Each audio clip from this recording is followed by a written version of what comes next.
That's a spicy meatball! These are all opinions. Do not get your jimmies whistled. Opinions are like buttholes. You have to wipe your opinions, otherwise they get brown streaks on your pants.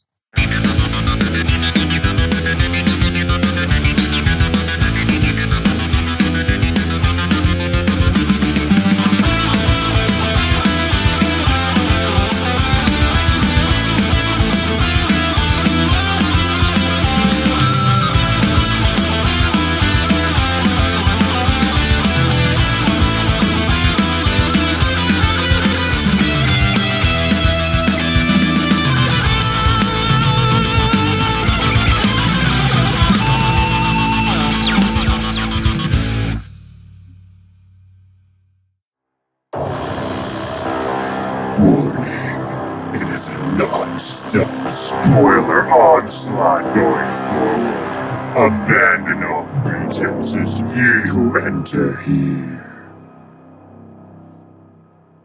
With that little disclaimer out of the way, greetings, everyone. I am the Hipster Snack, joined today by the brothers Pugum, Jitaku, and Noodle. Well, not all of us. There's one of us missing. That's true. It is said that if we get the third one together, our true powers will combine and will be really, really annoying. Yeah. All we need to do is just report us with us. Yeah, it's like the time I had a Dwarf Fortress game and named all the dwarves after my friends, and you two died in a flood, and then you started haunting my fort because I couldn't find your waterlogged bodies, so you were just going around and mildly annoying everyone in the fort, and I'm like, oh, good, now he's annoying, and he can pass through walls. Joke's on me. Boogums are a subspecies of cat. We could already do that anyway. That's even more annoying. Somehow. Today... I don't think we've ever understood cats. No. I think Reginald perfectly understands cats. I think he does. I think his knowledge is actually pretty on the money. That said, we are here today to do a talk that we've been discussing for a while, not because we haven't wanted to do it, but because I'm an idiot and I kept ending up being late, and Noodle was like, deuces, I'm out, and he would teleport back into the Forgotten Realm with the eternal impress of all space and time, and I'm just like, sorry bro, I tried. Yeah, it's not my fault that all y'all are later in the space-time continuum than me. No, there's one Cog shares your moment in the space-time continuum. But literally only Cog. Yeah, but Cog is never here for other reasons. Yeah, because he's a normie. Yeah. Yes. But we're going to talk about effective and good world building. You need to go over, and just photobomb Cog's house there, Noodle. I mean, you two actually live relatively close to each other. You could do. Yeah. I could do that, but that would involve me going to the state that he lives in. And yeah, I don't blame Noodle for being hesitant on that. What are you talking about? We all live in a state of denial. Unless you're talking about the state of confusion. In which case, I visit there frequently. Yes.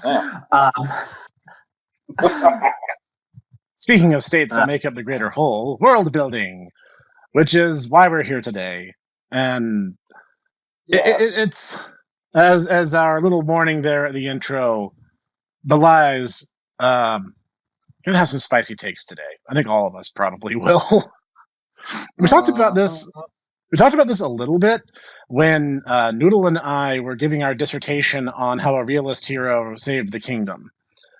Because a lot of shows, a lot of manga, a lot of light novels can be very slapdash in their world building. Mm-hmm. And that was certainly no exception. And I feel a little bad listening back to that episode again, because Clockwork the entire time was like, oh, and you guys want me to read these? Like, no, it's actually good. Just, you can point out something's flaws and still enjoy it. Yeah, it's not our fault that we're pedantic assholes. Yeah. Yeah, That's kind of the problem with the fact that not only we have breadth of knowledge, but we also, are all of us are autodidacts in our own way, so we kind of, accumulate stuff, and then we all also happen to have that funny personality quirk where we're like, hey, I just learned something. This is the thing. And we go, oh, that's cool. So we have this huge, wealth of information that we can draw on. So, yeah. So it's like we can kind of understand and go, I understand that this is deeply flawed, but darn it, I still like it. Yep. And that is, just kind of something you have to learn to deal with. I think, honestly, that the people best suited to offer valid critique are the people mostly ingrained in said thing. Like, you have to know it, be able to point out, hey, here's what's wrong. This is why I actually really like it when my buddy Gym Leader Ed has thoughts on Pokemon. Because I remember seeing he posted a Twitter thread and it was like, hey guys, like I'm not like fully sold on Scarlet and Violet's DLC content. I'm not sure if I should do that.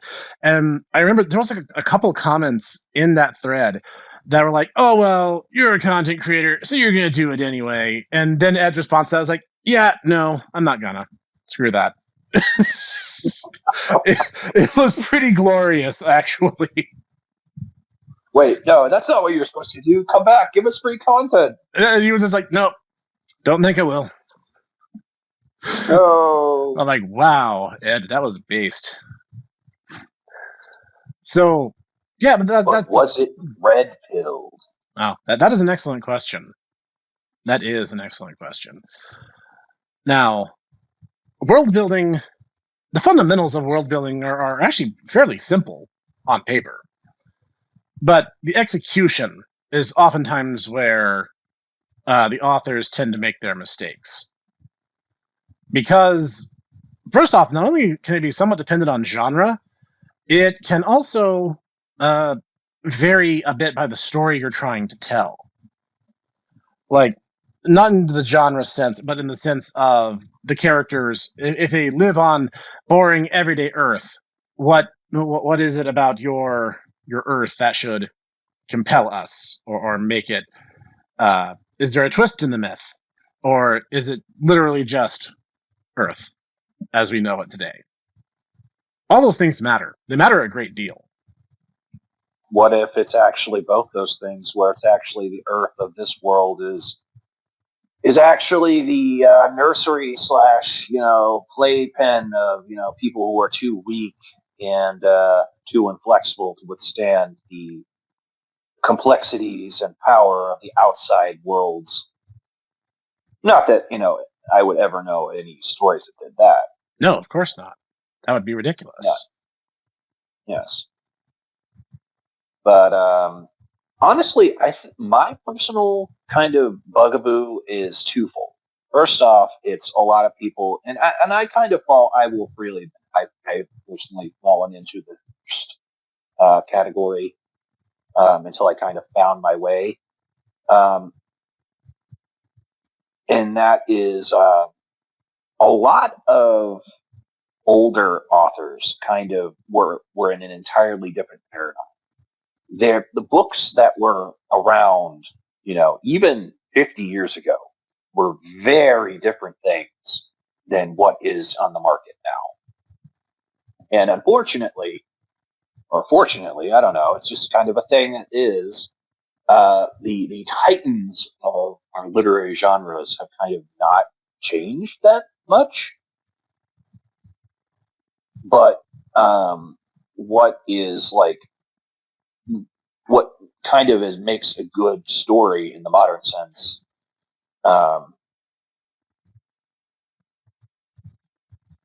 it has. And so you look at things like Lord of the Rings or Dune, where they're like, oh, yes, I have, this 300-page appendix that explains all this stuff.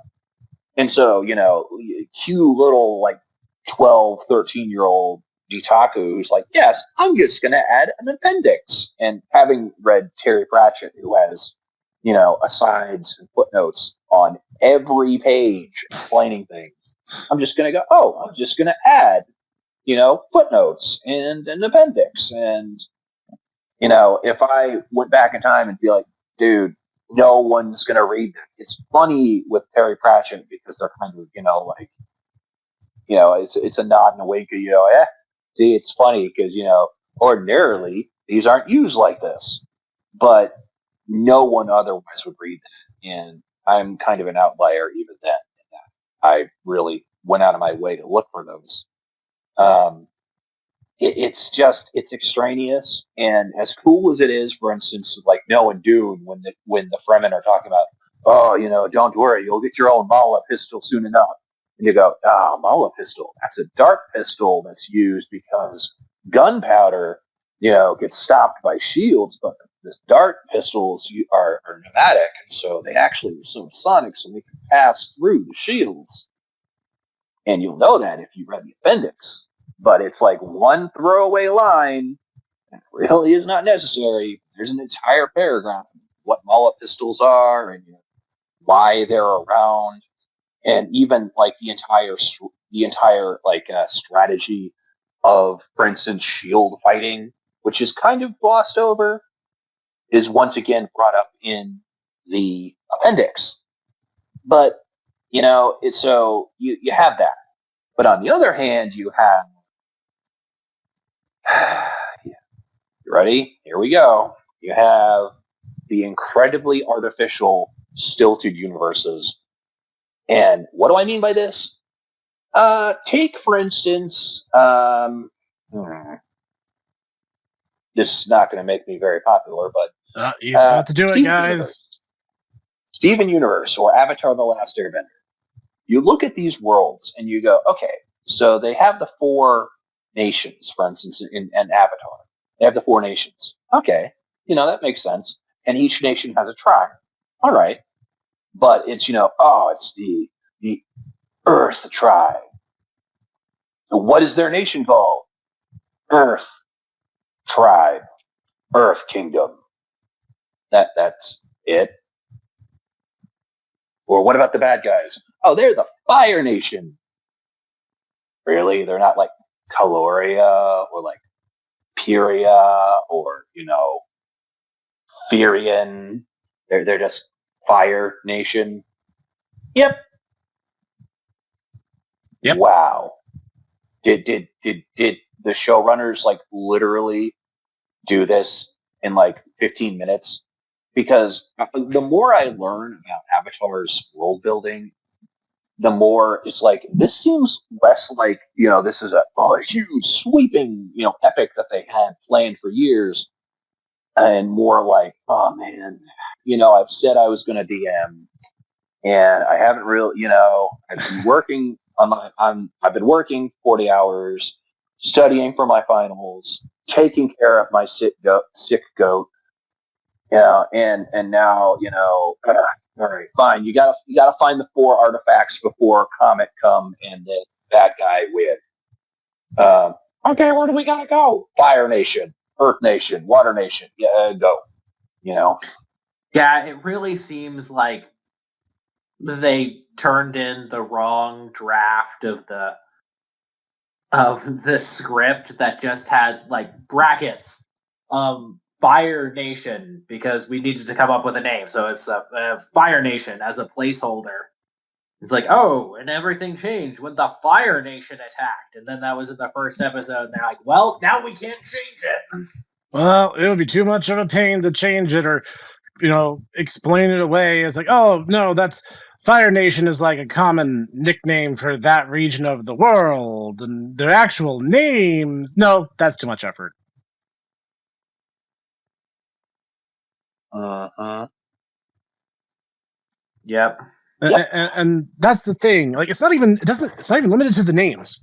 I watched a little bit of the show because like people would not shut up about it. So I was like, okay, fine. I'll see what the big deal is, because I've run into those situations before where I knocked it before I tried it, and then I ate the words after the fact. And I don't particularly care to eat my words. They need a bit of salt.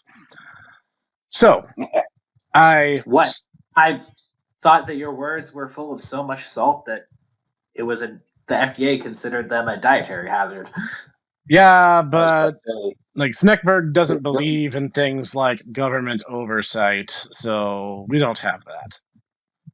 Your words are so salty that that Cog just kind of tips you over the side when he needs salt for his margaritas.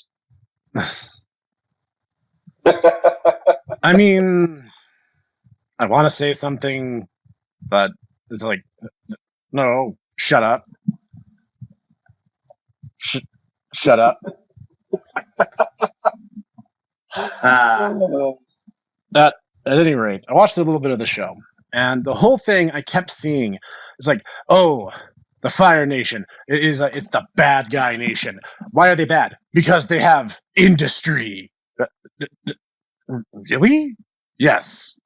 That they're evil and they have industry and they want to conquer. Why do they want to conquer? They just do. Okay? But like why? Is there resources that the Fire Nation is lacking in that they're trying to compensate for via these invasions? No. They just want to rule the world. Okay.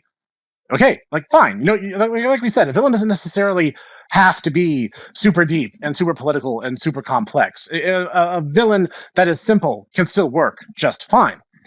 But here's the thing. There's no reason. They don't care. They're invading because they're the bad guys, and they're the bad guys. They're invading.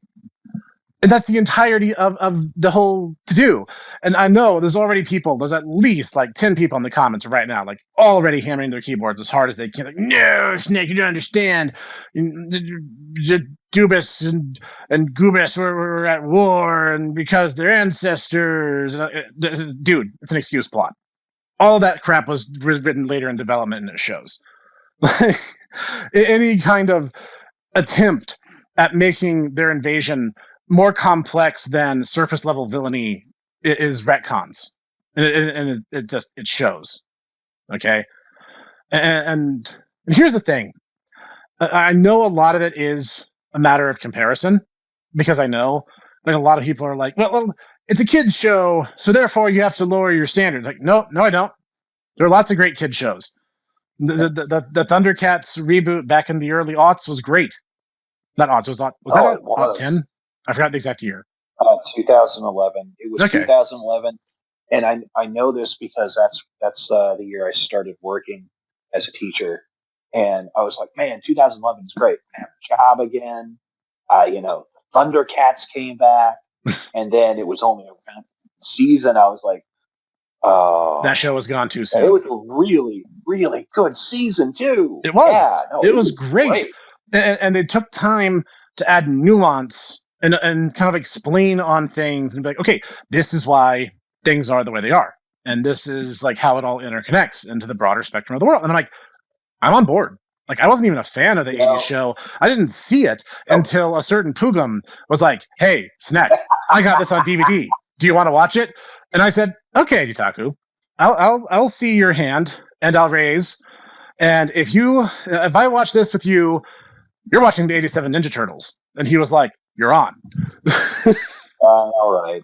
And so, yeah, we watch it, at which point then there's this one bit where Tigra is like, lying. And he looks at the camera, is wrong. And I'm like, I don't remember the show being this on the nose. He turned to me and go, you think? Hey, it's not our fault that, Pugam Mama was so into Thundercats that it was a very pivotal part of our youth. And I'm not faulting you. I have my own weird furry animal human show in the Ninja Turtles, like I get it. I will share a fun story, and this story will tickle me till the day I die. Because I got the DVD box set for Zero Ranger, the footage upon which Mighty Morphin Power Rangers would go on to be based. And we were watching, and Yutaku was just like, wow, this is like so much more violent and nihilistic than Power Rangers could ever dream of being. And he whips out his phone, and I'm like, what are you doing? And he's like, hang on. I have to call my mom. And I'm like, okay. And he's like, hey, Mom, I'm watching Power Rangers. You can't stop me. And she just goes, that's nice. And he's like, but you're supposed to be upset. You told me not to watch this show.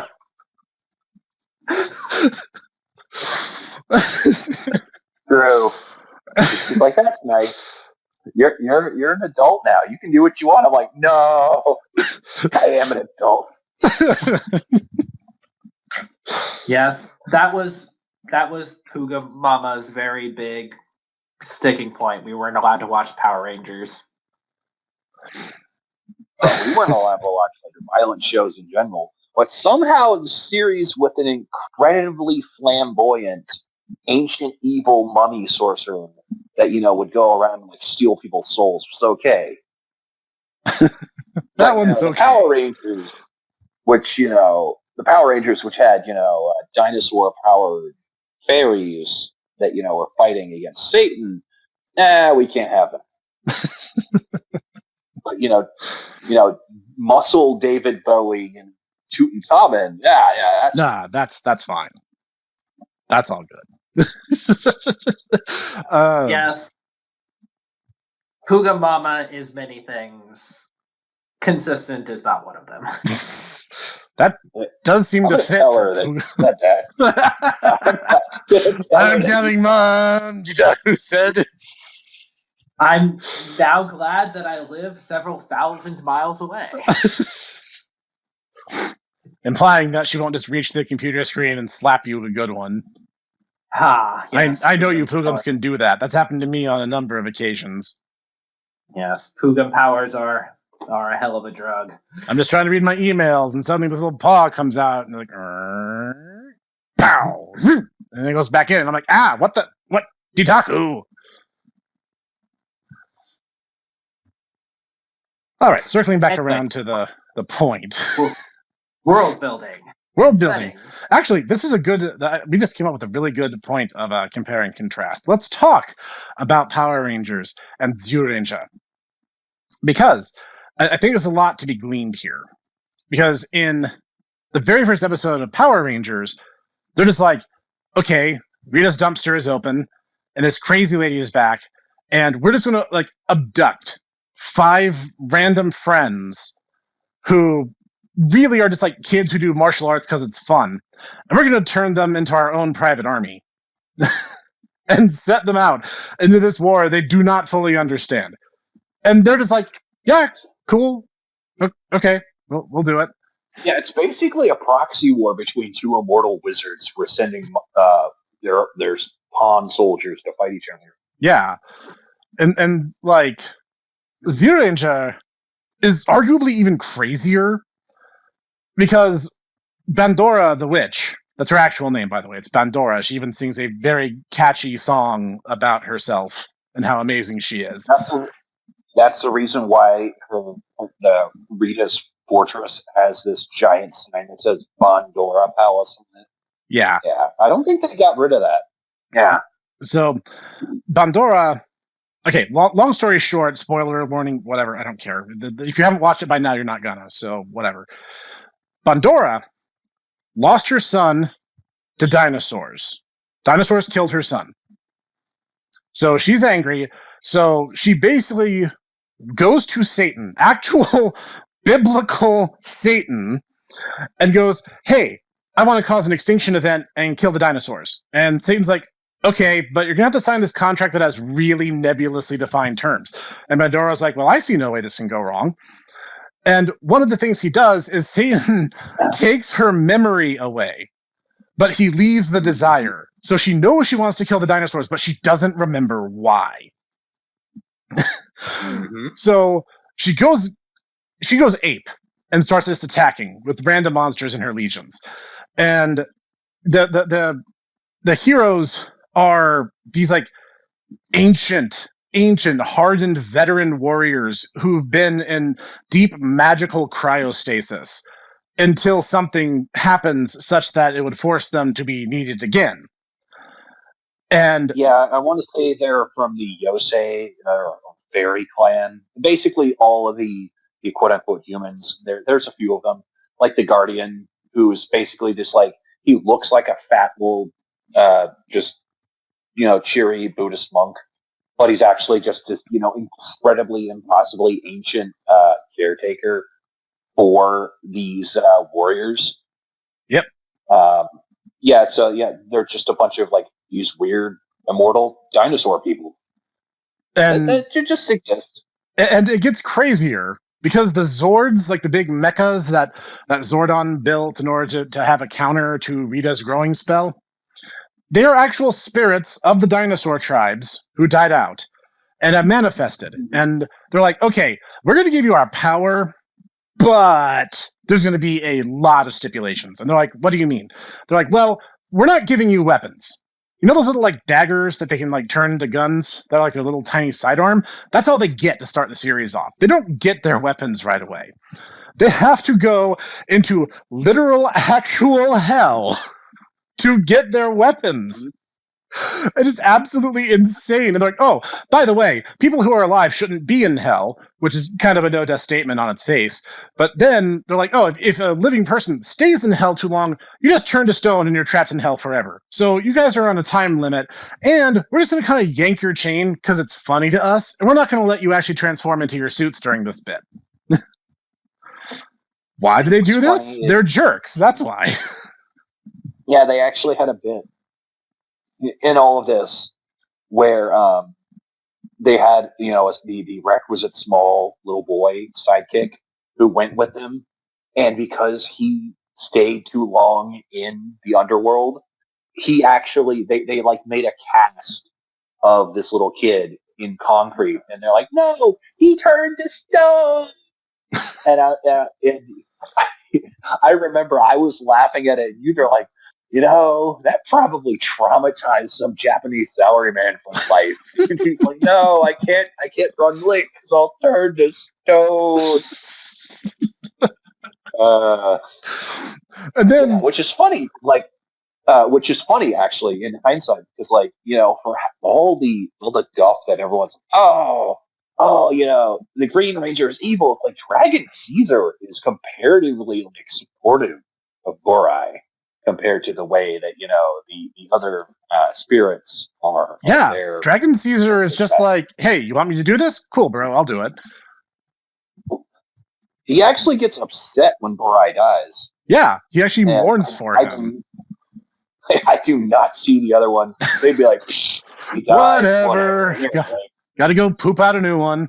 Like one of my favorite episodes. It was fairly early on. They go to this island and they're like, hey, we have found the last actual dinosaur egg, and it's not fossilized, it's alive, and it's actually it's going to hatch into a dinosaur someday. And this whole island of people exists purely for the sake of protecting this egg until the day it hatches. And at some point, a monster stole the egg from the island. And so the dinosaur spirits were so mad that they made all the people on the island into monkey people. And they're just like, you have to stay that way forever. And the Rangers get the egg back. And they're like, oh, well, it's okay now, right? And the dinosaur spirits no, they're staying monkey people. Once you make us mad, you're on the list forever. You never, ever get a second chance with us. And I'm like, holy crap, dude. Mm-hmm. The broader point here is Zyuranger paints a really colorful picture of a world that's kind of bleak and dystopian. Whether it means to or not is beside the point. I mean, you could argue a lot of Tokusatsu is really bleak. Even Car Ranger, it's look, you got to think about the state of things in the galaxy. If, basically youth gangs can go around and just do whatever they want. They could terrorize entire planets. And all that, the galactic police can go is, stop, no, stop. We'll send our one officer we have to stop you. No. You better stop. And they're like, yeah, whatever, Granddad. Oh, man. I thought he would stop after I said, please stop 3 times.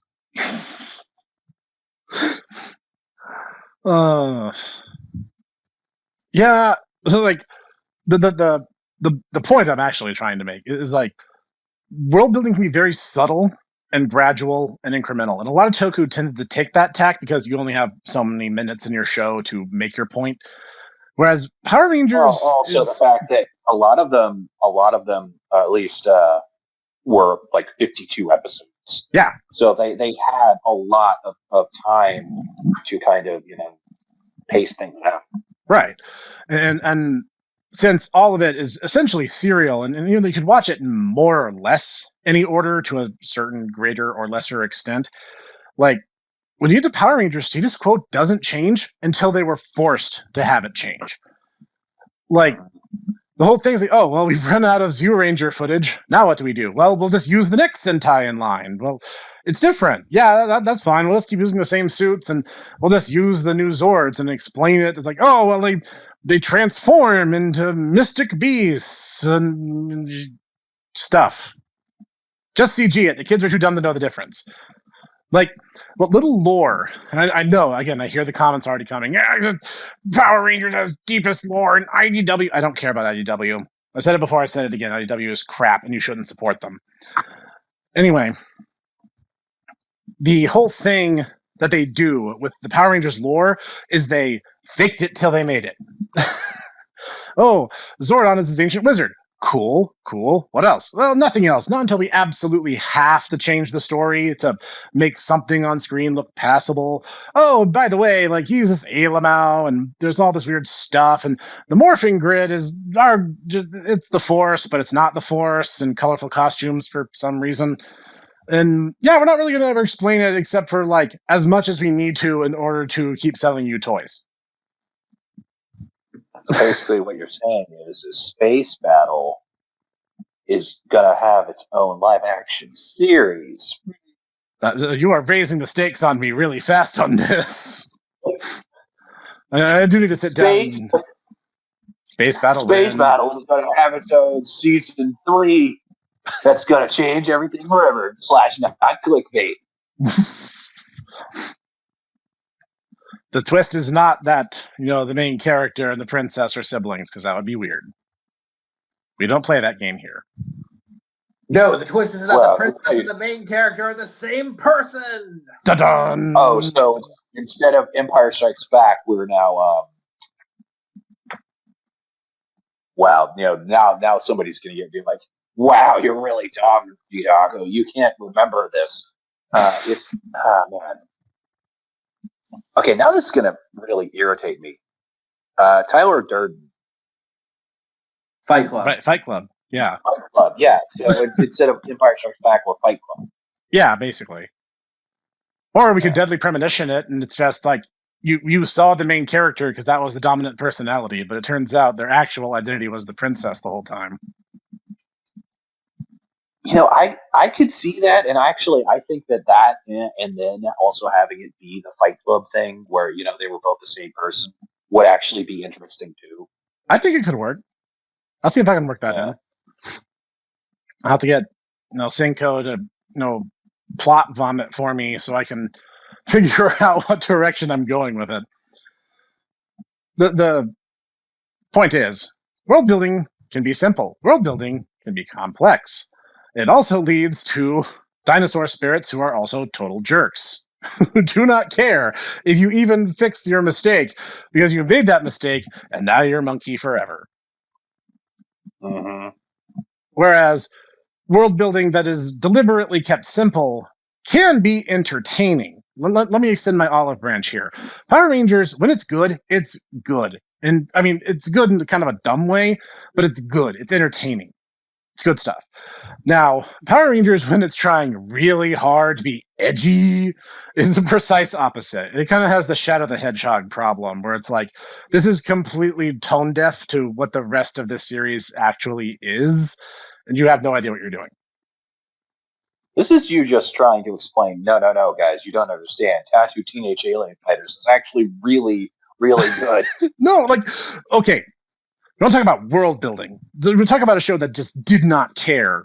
because they're like, oh yeah, that weird like pulsating like alien mass creature, yeah, that used to be like the supreme general of goodness who just got like pulverized. Oh, and this is not the first time he's used child labor, and he admits it. He freely just is like, oh, this is not the first time. I've lost a lot. Like, there's a lot of dead teenagers on my hands, so to speak, given that I don't have those anymore. Like, we actually see one of them. He still has hands. He still has hands. Oh, that's right, because like he can extend the hand out of the slime, right? Yeah, I forgot that. Yeah, and there's a bit where we actually see one of the other heroes, and there's like this really sad moment where he's like having a flashback to the battle where all of his friends died. He's like, guys, where'd you go? Guys. I'm like, wow, you literally dropped the child soldier has PTSD and terrible trauma in the middle of this goofy Amaritoku series. Yeah, to be perfectly honest, Tattoo Teenage Alien Fighters is way better than it had any right to be. It did. It was. It had like a budget, and it was clear that it had like a shoestring, like thread shoestring budget. But I mean, it was internally consistent. It was really funny, and honestly, I thought it was a pretty fun watch. It was.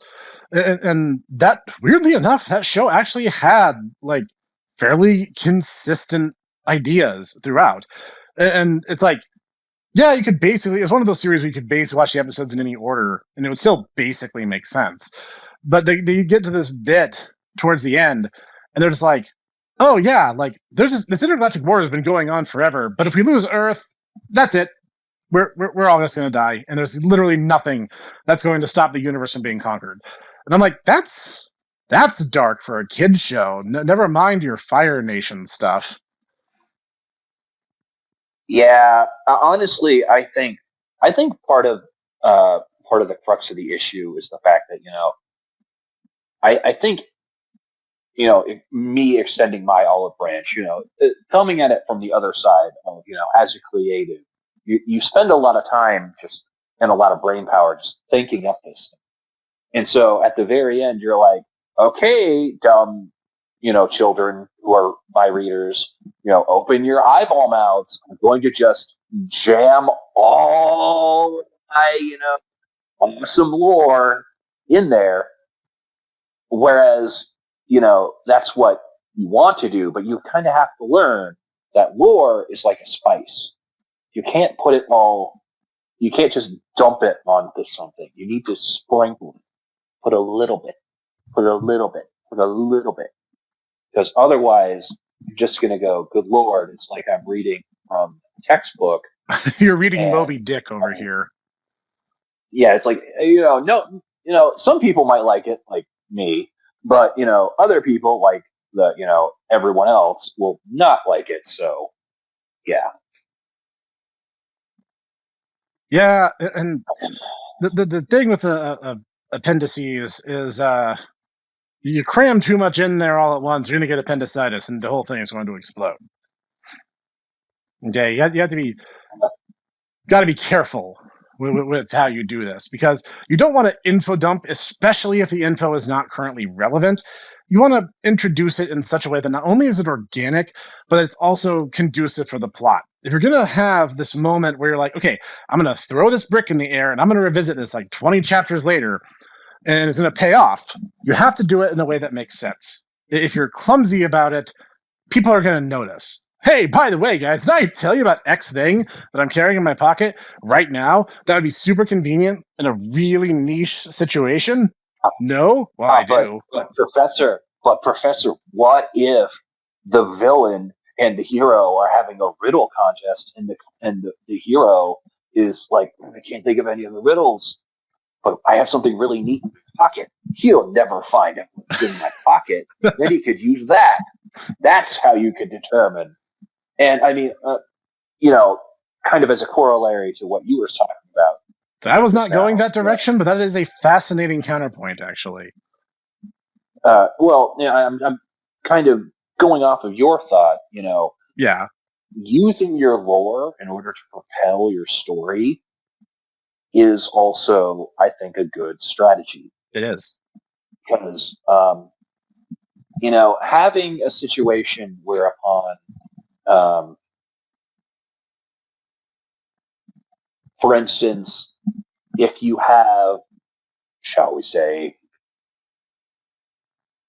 a incredibly powerful warrior species, and if they see refractive light, they transform into a form that's much smaller than their usual form, and that's going to inconvenience them. But you want them to be inconvenienced, but that's going to cause a wrinkle to what your hero's doing. That can be something interesting, and so you can build your story, your plot around this, and also you are given the opportunity to explain and go, yes, this particular warrior race has this particular quirk of their genetics, and you can kind of explore them while also having it be relevant and not just go, hey guys, did you know G&D stat block? Ooh. That sort of thing. Yeah. There's a way to handily introduce important details to your story in an organic fashion where it makes sense both to the reader and to the character experiencing it. This is why mentors are very common in most types of storytelling, because the mentor has knowledge, the main character wants knowledge. And he's like, hey, little Jimmy, did I ever tell you about the time that I showed Batman that, punching poor people is not necessarily the way to solve poverty? Wow, Snacks Dad, I didn't realize you were a mentor. Of course my dad's a mentor. He's taught me everything I know. Except Monster Rancher. I hadn't figured that one out on my own. Yeah, and then it turns out that, Snack Dad's going to come in and be like, of course, my boy, because you had to learn. And so I didn't teach you about history because you had to learn in order to, stand on your own, or, slither on your own tummy. I mean, now go kill Salamander. I mean, it's one of those things. I watched the anime and then I played the games and I'm like, wow, the anime basically taught me nothing. This game has nothing to do with the anime. It really doesn't. No, I enjoyed the watch, but it's like, wow, this did not actually help me in any meaningful way. I am not even doing the training thing where they were just throwing mangoes at Genki. That's the thing that happens.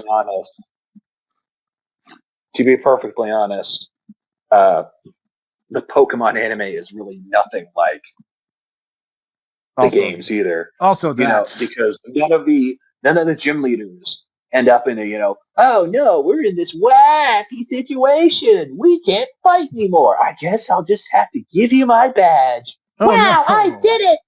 I turned the sprinkler system on, and now I beat Brock. You didn't beat me, you cheating butthole. Even as a kid, I was like, that wouldn't work. That's not how any of this works. Yeah. I like the importance of maintaining setting consistency across forms of media. Yeah, see, that's a thing. People notice continuity. Like, even little kids notice continuity. I talked a little bit about this when we were doing our Shredder's Revenge playthrough, because there's early on, like season 1, I think it's like the second or third episode, they show Rocksteady and Bebop getting mutated, and we learn they were street toughs. And Shredder's like, oh, if you undergo this mutation, you'll get strength beyond your wildest dreams, and you'll be able to get revenge on those who wronged you.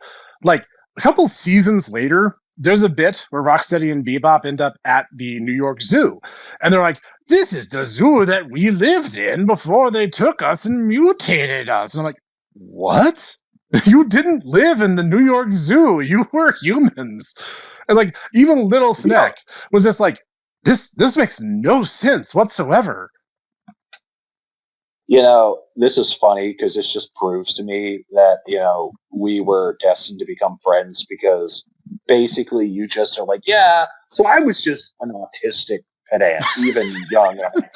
Oh my yeah, God, say I it. wasn't gonna say it, but it's true. Oh man. Yeah, no. I mean, I think I went over this a little bit in the G Gundam episode, but like it drove me up a wall when I was younger when they were like, oh yes, Domon, you can unlock the super mode. And Domon was like, but how can I learn this power? And I'm like, it's your Gundam. How do you not know about the super mode that's supposed to be in your Gundam? This is something that your dad would have been like, yes, Domon, I am your super mode. It's this thing that when you clear your mind, it'll give you a power boost.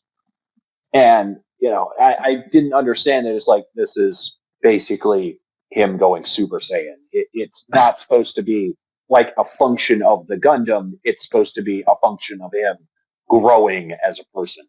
Yeah. I don't know if that's a dub issue or not, because I haven't watched the subbed version, because why would I watch G Gundam without Mark Gatha? I mean, really? But yeah, it's like, I wonder if that's something that was actually explained properly or not in the original.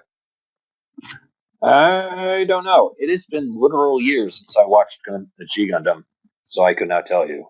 Fair. Maybe I watched it with you, actually. Yep, we watched it for the podcast episode, actually. We watched like a lot of Gundam. Season. That was the first season. Shut up. I know this one off the cuff. The thing is, you want to know the reason I know that? It's because Gundam Month was like 3 months long in real life. Cog was like MIA constantly, and the few times we could get him, either Ditaku or I were busy with something else, and so like it took forever, and we actually watched the totality of MS Gundam, G Gundam, Turn A Gundam, and Thunderbolt Gundam, like back to back to back to back to back.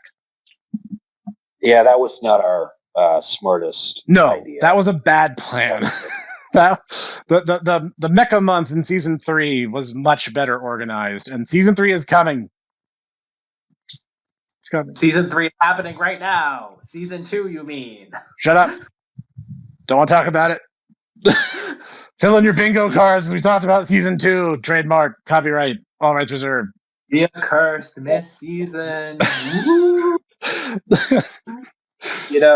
I'm just waiting for Season 2 to be our noodle incident, and we'll all just kind of look at each other with a knowing nod, and then no one will understand really what we're talking about, apart from it's just the thing that happened. It's going to make even less... It's going to make less sense when Season 2 actually is on the channel. And, like, we've been talking about it all throughout Season 3, but Season 3 happened before Season 2, so newcomers to the channel will be like, what are they talking about? I just got done watching Season 2! I don't get it!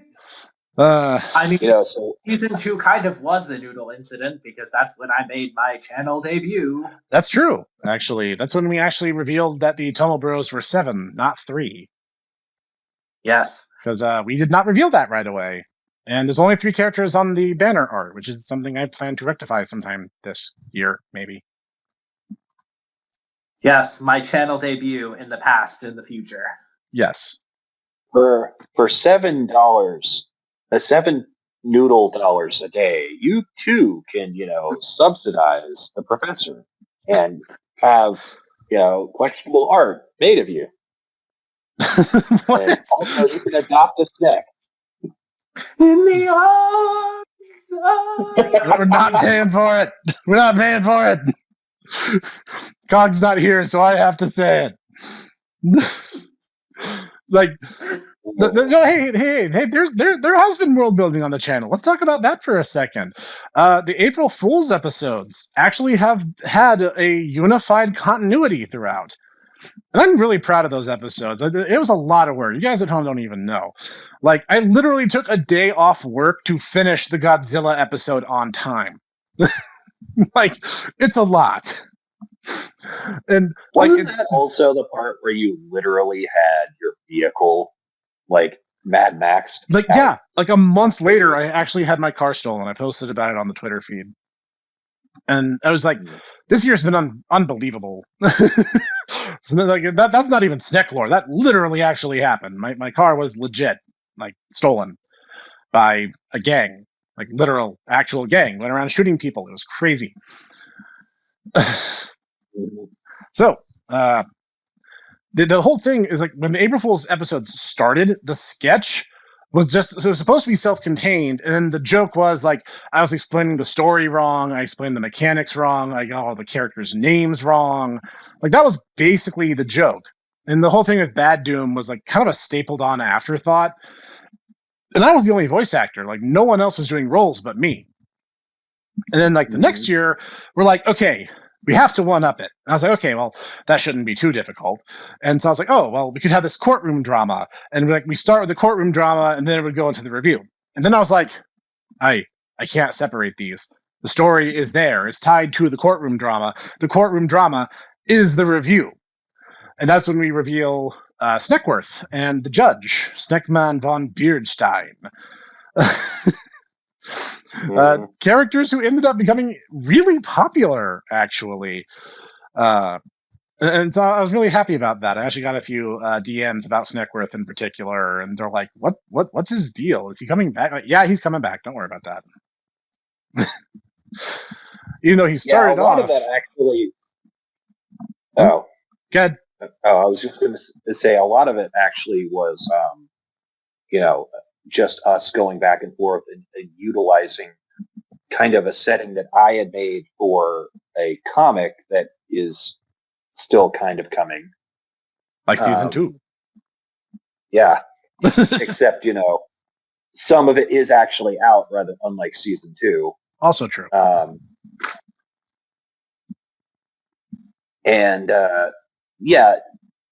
To say it's, the April Fool's sketches versus the comic is kind of night and day, is because the comic is like dark and kind of depressing. And Sneckberg and, the silly little Snecks are not that. It's very wacky, jokey, zany, haha kind of world. Mm-hmm. Oh man, I sure do can't wait to get oppressed mercilessly by a bunch of immortal aliens. This next part's gonna be really funny then. I wonder why he says it that way. That's a strange thing to say. Yes. Yeah, and actually, like, people were interested in the characters, and I was like, well, Sneckworth was literally made to be a one-off antagonist.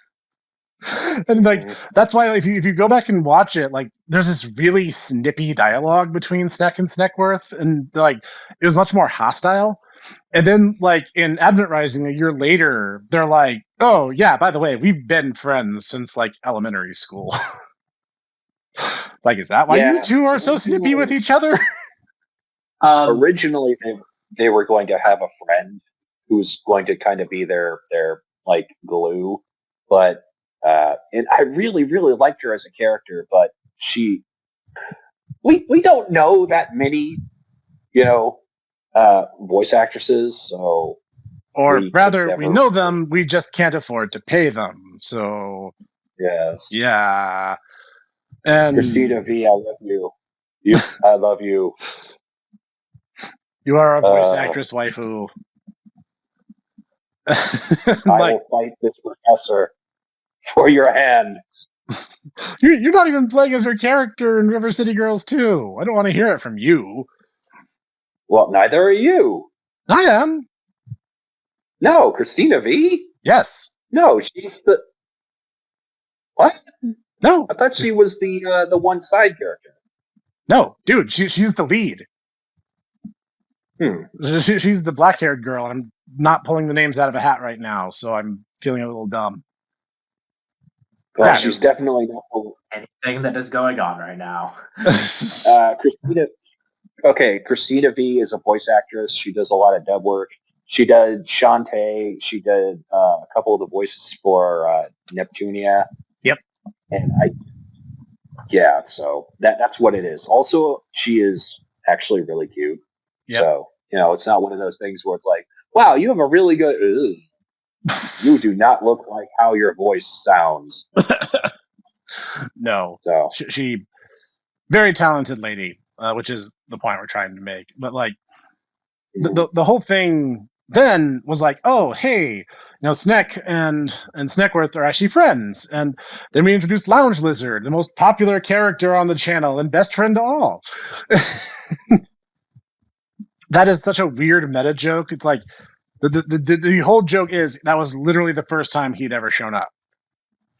What are you talking about? No, we have many long stories and his detailed character arcs that we learned about how he got to be where he is, and yes, no. How he, of course, how he was born the son of a poor Newman sharecropper, and he had to learn how to tell funny jokes, and he had to survive in Casinopolis, even after the detailed stories and all of his flashbacks. Very important to the lore of the Snack channel. Yes, of course. Yes. And the Godzilla episode, okay, the thing you guys at home probably don't know, and I actually should do a video on this because there's so much to talk about. A lot of the things changed between conception and the actual script that we have today. Not the least of which was there were going to be about 5 or 6 speaking roles in that video instead of the 4 that there actually were. Because there was supposed to be a subplot line, the actual subplot line, because Sneckworth was relaxing on the beach, drinking a fruity drink out of a coconut, when Snekina Snekovich's submarine landed on the island by mistake. And she jumped out and was supposed to start declaring her plans for world domination. And Sneckworth is just kind of standing there awkwardly like, oh, by the way, I can use everything you just said in court. You're under arrest. And that was supposed to segue into the elevator scene. And the actual reason Sneck was supposed to be there was he was getting a copy of his pardon from the king of all internet so he could bronze it and frame it over his mantle, which is the actual reason he's just chilling out in City Hall. And we couldn't do any of that. So I had to completely rewrite the intro, and that's why we got the ad sketch that we all know and love today. Although, to be fair, we also were able to salvage part of that, which is why we have kind of the teaser at the end of that one. Yes. That one ended up becoming a bit cyclical, but it worked out pretty good. Just no other silly, what the devil? To be continued. I had more than a little bit of fun doing the arrow going across the screen animation. Sneckworth will return. Question mark? Of course no, he will return. He will. He's He will. Yeah, no, and the thing is, like Taku said, the comic and the sketches are supposed to be in continuity with each other, even if they don't seem like it at times. But yeah, there's going to be some bleed over, and maybe that'll make more sense when the story is more fleshed out. Mm-hmm. Yes, like there's an entire basically Sneckberg is surrounded by other very silly situations and people, and the entire world is just very silly. And it is. It really is. We've gone off on a very long and strange tangent from world building. That is something that we are good at. Yes, it is something we're very good at. I believe that has been well established with many long and detailed character stories and experiences. So none of that is incongruous for the setting that our dear listeners are expecting. Oh snap! No, they're gonna be standing there going, "My lunar narrative dissonance." Oh, that's harsh. And then they'll just, fade away into dust as a man with a very, very fabulous mustache just goes, "Yeah, serves you right, you dang fairy." Now that is a reference that no one will get. That's what we do best. Yep. Another thing, like, I don't know, this kind of popped in my head right just now. It's like, guys, seriously, you don't have to claim that the show or game or movie or book that you're reading, you can enjoy something and still point out, like, hey, the world building here is not actually that good. And going back to an earlier example, like, Avatar does not have strong world building, guys. I'm sorry. I know you're like, but for a kids show. Yeah, stop using that excuse. You know it's an excuse. I know it's an excuse. Stop treating it as such. Okay. All right. You know what? Here, I'll do you one better. Sure. You know, here's a show that I love. Here's a show that I love. I think you love it too. And I think that Noodle loves it.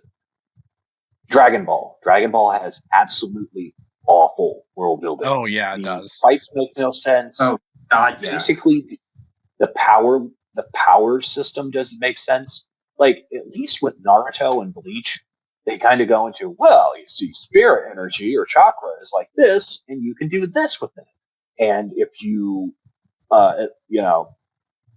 if you combine certain types of chakra together, you can do additional things. But you have to be careful because if your chakra gets to 0, then you die. That's bad, okay? You know, dying's bad. You don't want to do dying.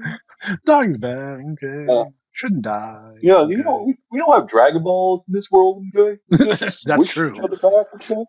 Yeah, like, So, and even what little world building was done in Dragon Ball Classic, Dragon Ball Z basically came in and just demolished.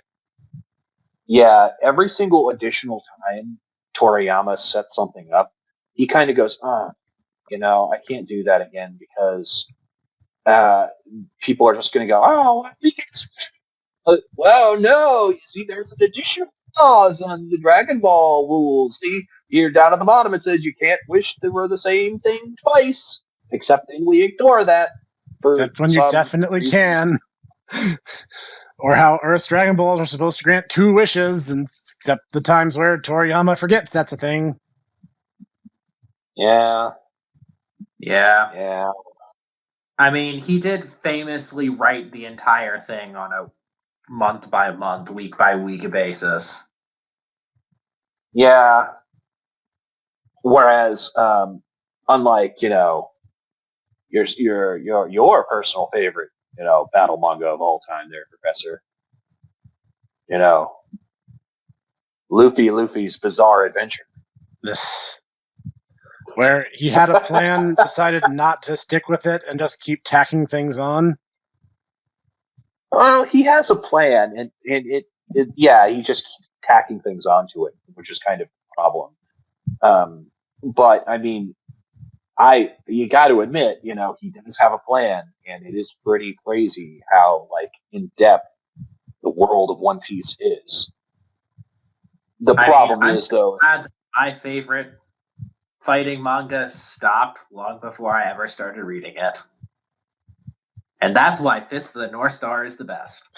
There's a question for you. Oh, okay. Here's a question for you, Master Jitaku. Does One Piece have good world building, or is there just a lot of it?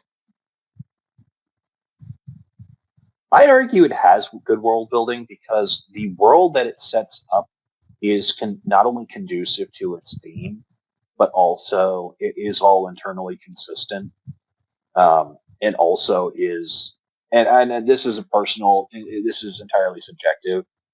It doesn't take itself terribly seriously. I mean, that's true. This is the same world where it's like, we have, a oppressive world government that literally has people who call themselves, the Assembly of Gods, and rule over people and treat people's lives like just a disposable resource. And in the same comic, we have a guy who literally, his training arc was running on an island for 2 years straight. Dude, we have an entire series chapter pages where one of the major arc villains, who basically is yeeted off the planet goes to the moon and becomes king of the moon against alien invaders. That checks out. And it's like, yes, in our pirate manga, we have this one guy and he just becomes king of the moon. Because, yeah, okay, he's just king of the moon now. Yep.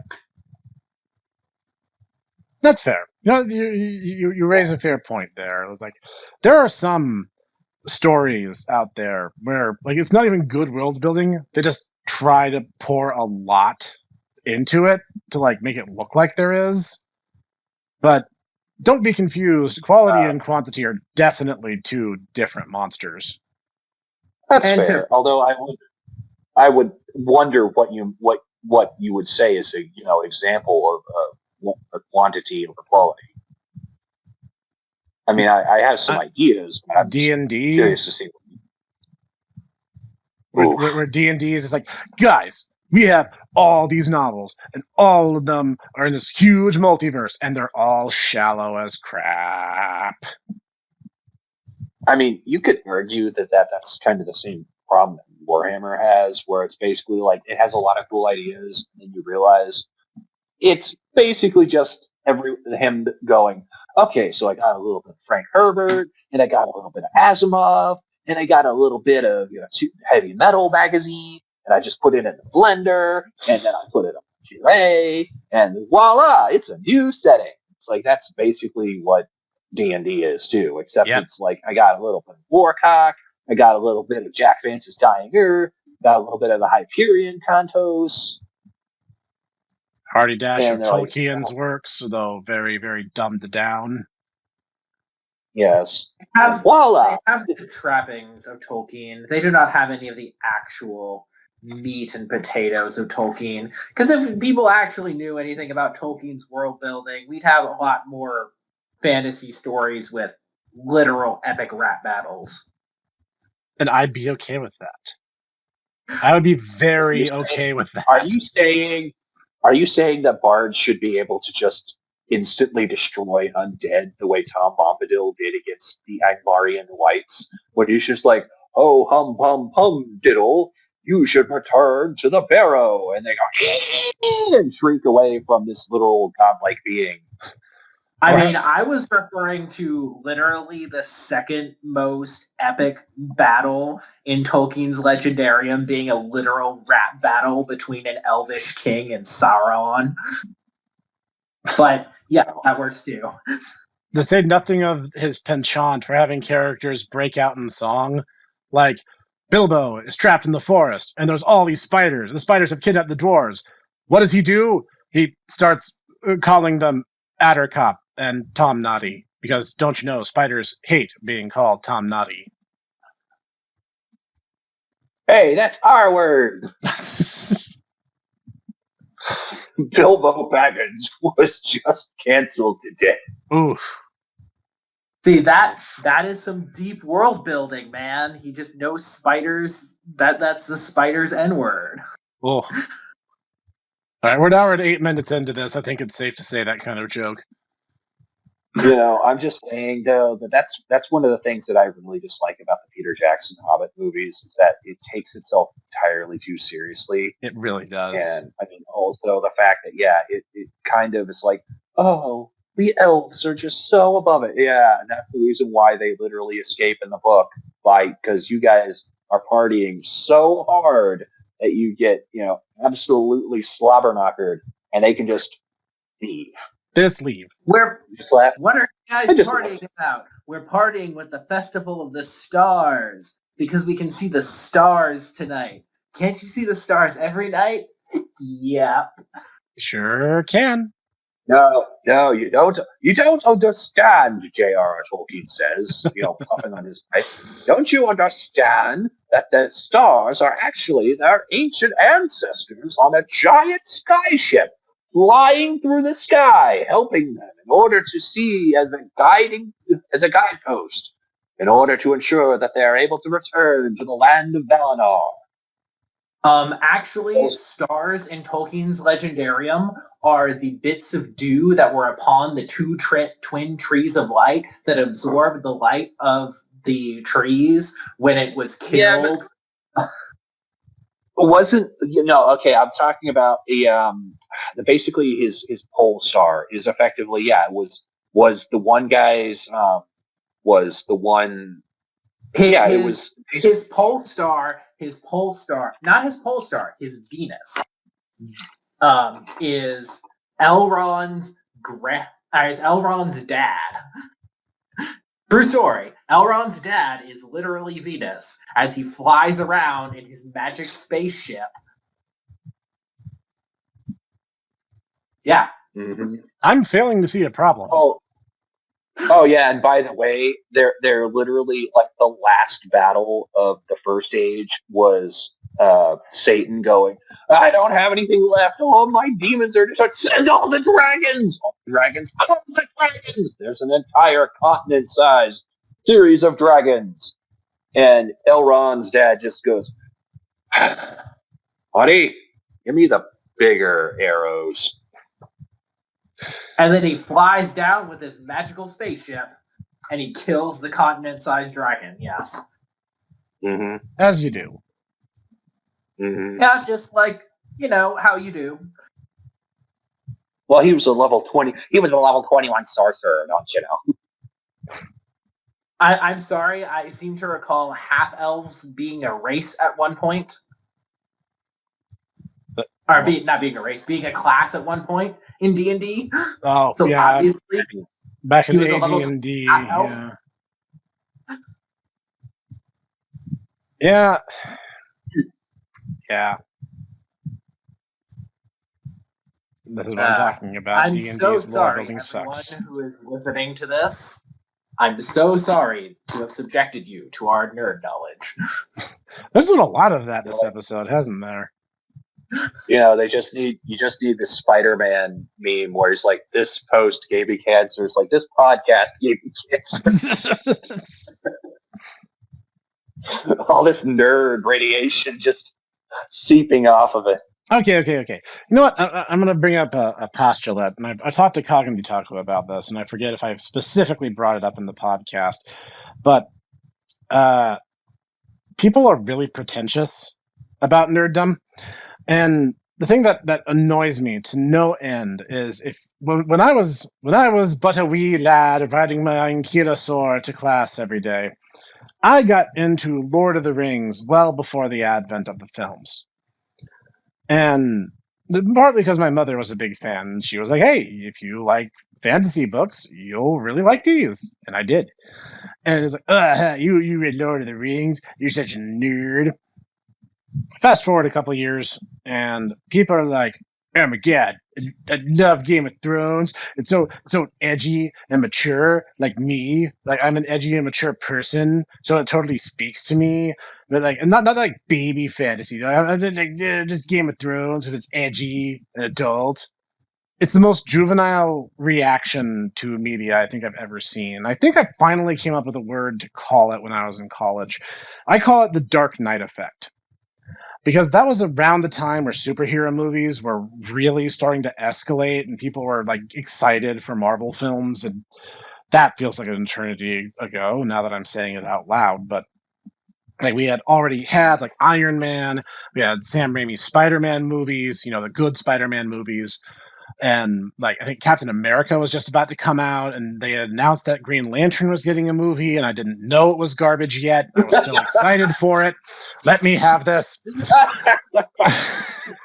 Okay. So then, like, people, like, there was such this like cultural divide of people who were like, yeah, these movies are like really fun. They're great popcorn munchers or fun water cooler chat.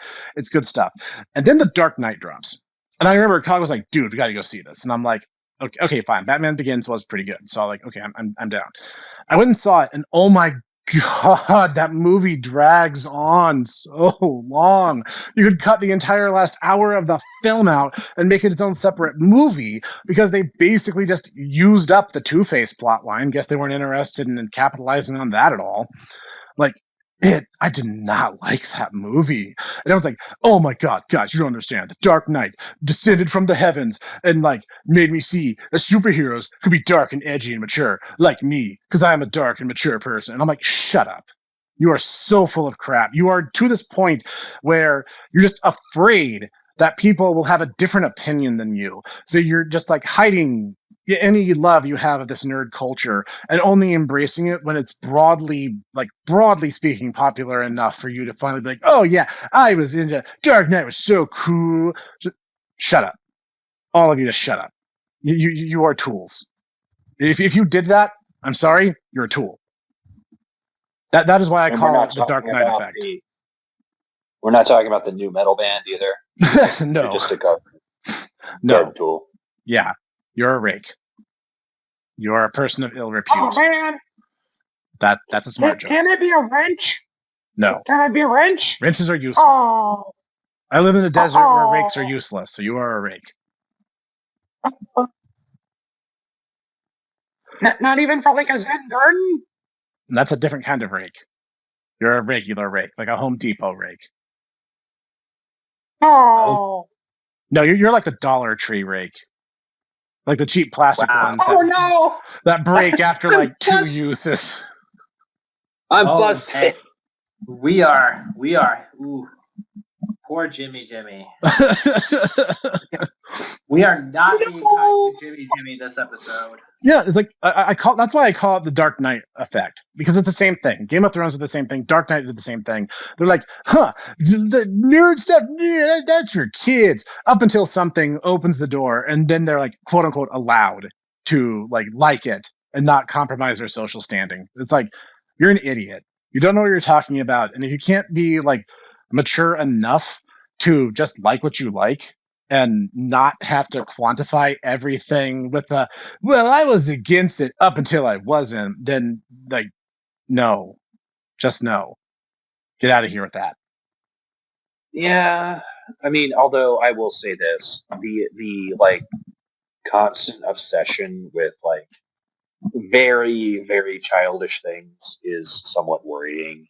Oh, no, like, certainly. The fact that we actually have, like, entire BuzzFeed articles about this Bluey episode was, life-changing to me. I'm like, why are you, an adult, watching a children's cartoon? And I know for a fact that you do not have any children. You see, this is not a situation like Itaku, watching My Little Pony, because his little sister, little Babby Pugum, was like, Itaku, yeah, we're watching ponies. Oh, you mean the manly show? Ah! And then she would punch me, and then we would watch ponies. And yeah, so Mama Pugum would see it and go, oh, you're a Brody. I'm like, no, I'm not. Oof. Oof. And why do you Professor say this to me? I'm glad that tiny baby sister Pugum never asked me to watch the pony show with her. I guess that means ponies must be very efficient. Yes, ponies must be very efficient. The whole thing is about friendship, and you can only be her friend if you're efficient. So ponies, by extension, must be very efficient. Yes, ponies must be very efficient. She still loves it to this day. It's one of those things, Right. She still likes it. Yes, I did not get tapped to do ponies with her. I got tapped to play Fist of the North Star with her. Did you play Ray? That's what drew her in. Ray, with his very pretty long hair, and the fact that he punched people so hard he cut people up and they exploded. Well, that's because Ray is awesome. And I gotta say, okay, I'm gonna say this. I'm gonna have to add to the bit when I get to the Fang Clan next episode for my project. I'm gonna have to talk about that bit you had, which is like, what? Okay, Noodle. Yeah. Why is it that all the bad guys are exploding into milk, and he just turns to her like he had this in his head the whole time? He goes, well, why are they exploding into white stuff? Because they drank their milk. And I was like, wow, you just got that right out of your head. That was fantastic. It's just they drank their milk. Like, that's why everyone's not huge. that it's censored blood. No, they drink the milk. Yep. Like you do. That's because I could be Babby Poogam's friend, and because I am very efficient. Obviously, That's true. Well, I mean, I guess I have to hand it to you there. I mean, I am efficient. I'm not that efficient.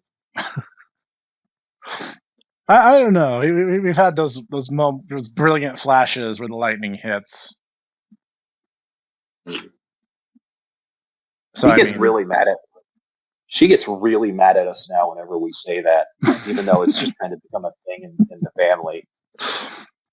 No, I regale my family with that story regularly too.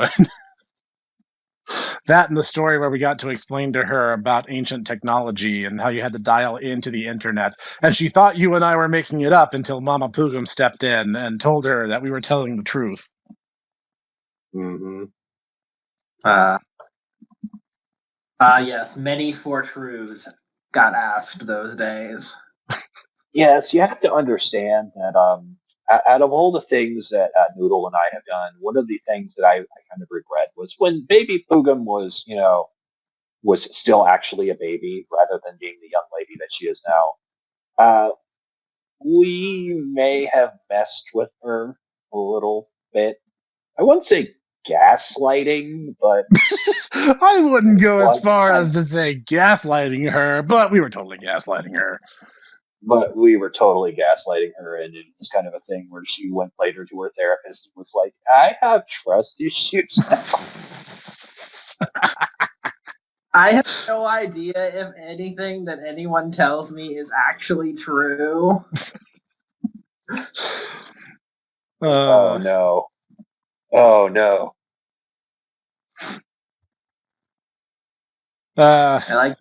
Family is great. We were just trying to be funny big brothers. The Pugum teasing tends to go too far, and the younger Pugums become distrustful and grow up into deceitful Pugums all their own. This is the life cycle. Circle of life. Not paying for that either.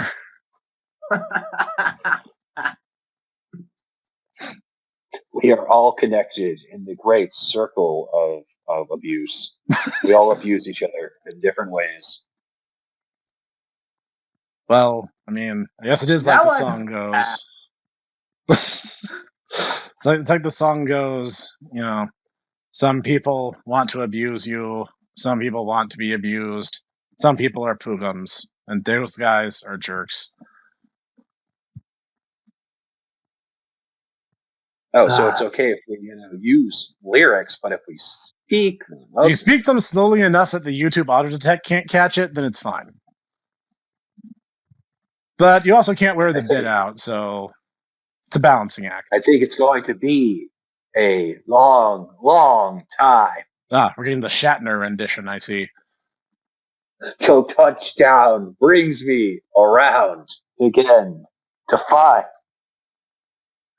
I think the people at home are finding that they're an hour and 23 minutes into this, and we have veered wildly off topic once again. No. Let's broach final thoughts, shall we? Master Yutaka, okay. Why don't you do your final thoughts? Well, world building is good. You should build the world. That's why Minecraft is so popular. That's true. Also, Steven Universe and Avatar are muted tripe, and really I do not understand why they are popular. And you can like things even if they are not perfect, because nothing is, except for Medaka Box. And not everything can be put up. Fair. Master Noodle.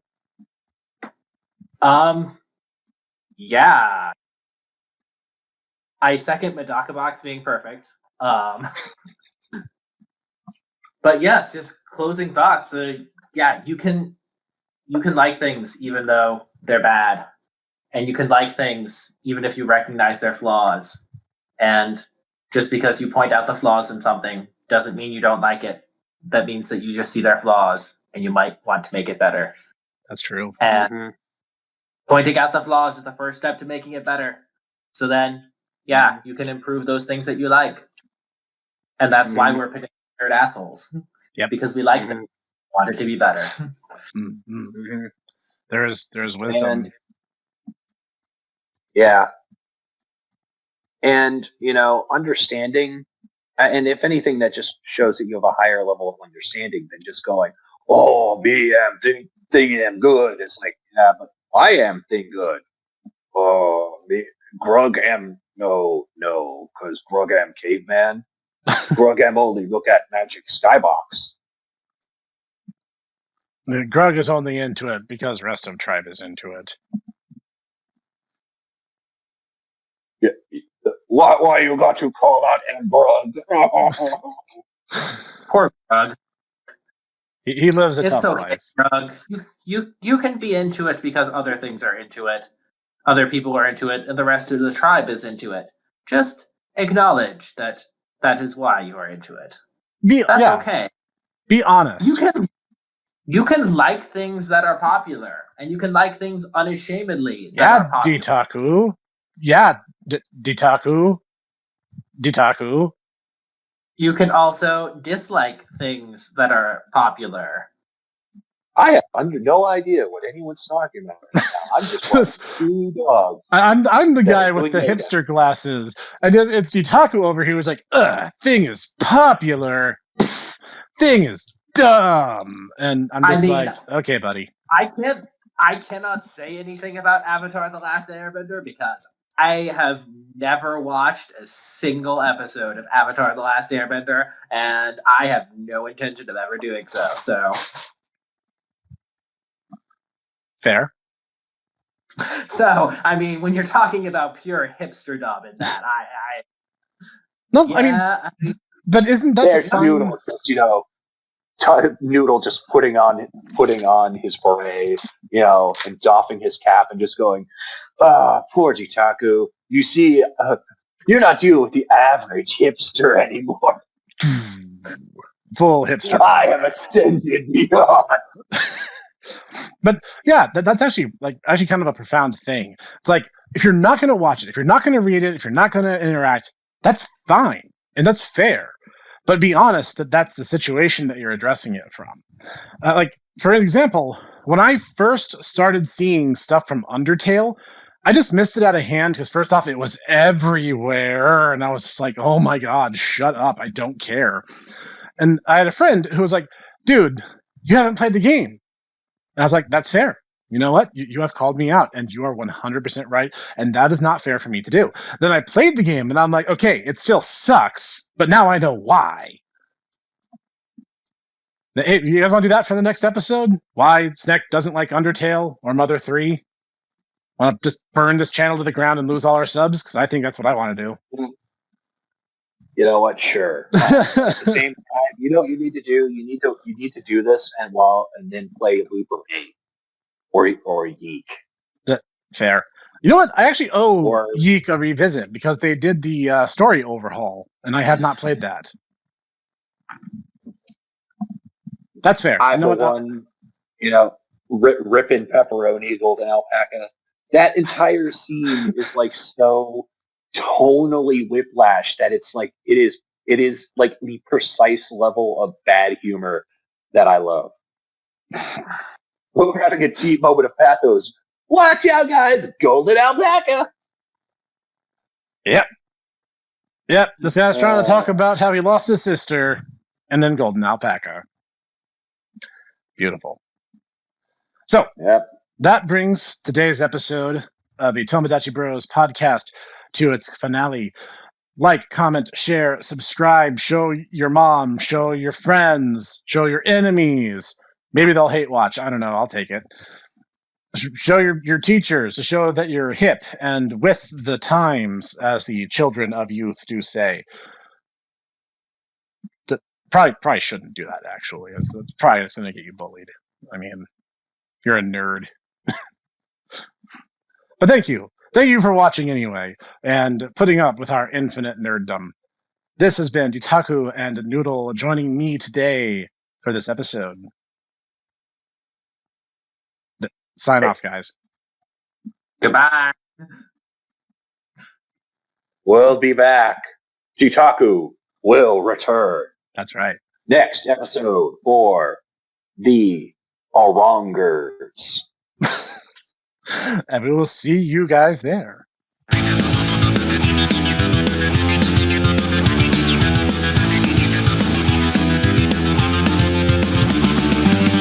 Thank you for listening to the Tomodachi Brothers Review Podcast, produced and recorded by The Hipster Snack, Deitaku, and Cog. Sound design and editing by executive producer Sean Taylor Brown with Cog Sound Engineering. Music written and performed by Sean Taylor Brown with Costas Vaz of Core Insight Studio on the drums. We hope you enjoyed this episode. See you next time.